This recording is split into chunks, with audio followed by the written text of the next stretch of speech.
Introducing the all-new Corolla. Response to that is it's always the case that the person... Last week it was Chief Policy Advisor Arthur Clarke's turn, laying out the administration's case against what he called the excessive and wasteful spending by the receiver, GBB. This week, GBB Principal Associate David Manning responded. On the accusation that GBB built an unnecessary $10 to $15 million bend in the road leading into the Luzon landfill to run up the costs on Gov Guam, Manning said not true. It's a ridiculous accusation. There was no such thing as $1 million bend in the road.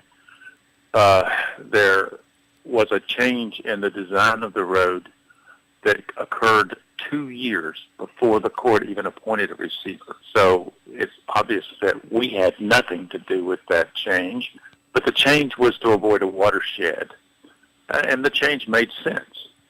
So the government of Guam did it, and they did the right thing, and Mr. Clarke is now accusing us of having done it when we did not. And on the accusation that Manning and other GBB officials are being paid multi-million-dollar salaries. Nobody at GBB makes multi-million-dollar salaries. We're not complaining. We're reasonably compensated. But rates for GBB range anywhere from $65 an hour to $270 an hour. Should be clear to Mr. Clarke and others who are leading the charge and trying to discredit us that these rates are reasonable and how rates like this work.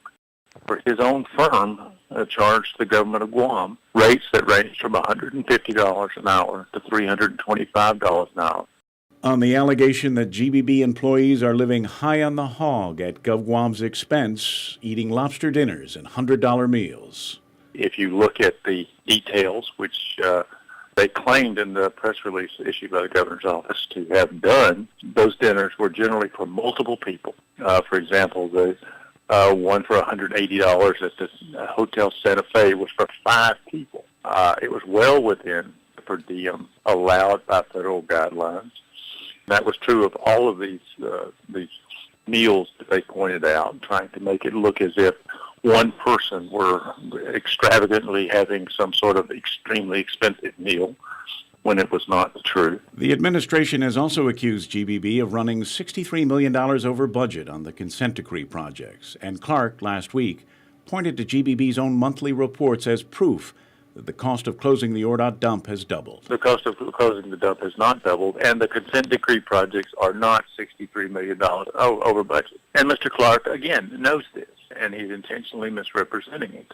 The fact of the matter is, the Lejeune landfill, we were able to complete that at a significant savings. And we said to the court that that savings needed to be saved toward the closure of the ORDOT dump because the original estimates on that were based on incomplete information.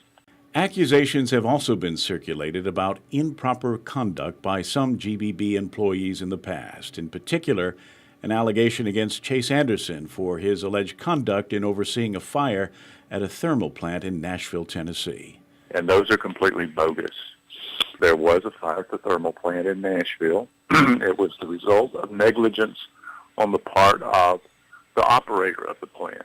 Mr. Anderson was not the operator of the plant. He worked for the city. The insurer for the operator attempted to say that there was an alternative reason the fire was caused and blame it on the city and Mr. Anderson. That was completely refuted in court. A jury rendered a verdict against that insurance company for over $7 million, and it went to the Tennessee Court of Appeals where it was upheld, completely vindicating the city and Mr. Anderson. They didn't tell you that part, did they? Manning believes that the accusations being made by the governor's office only make sense if someone at Adelup is really trying to support GRRP's bid to build a waste-to-energy plant. We stand in the way of that because we control the Solid Waste Authority at this point in time, and will until the court says we don't. Kevin Kerrigan, PNC News.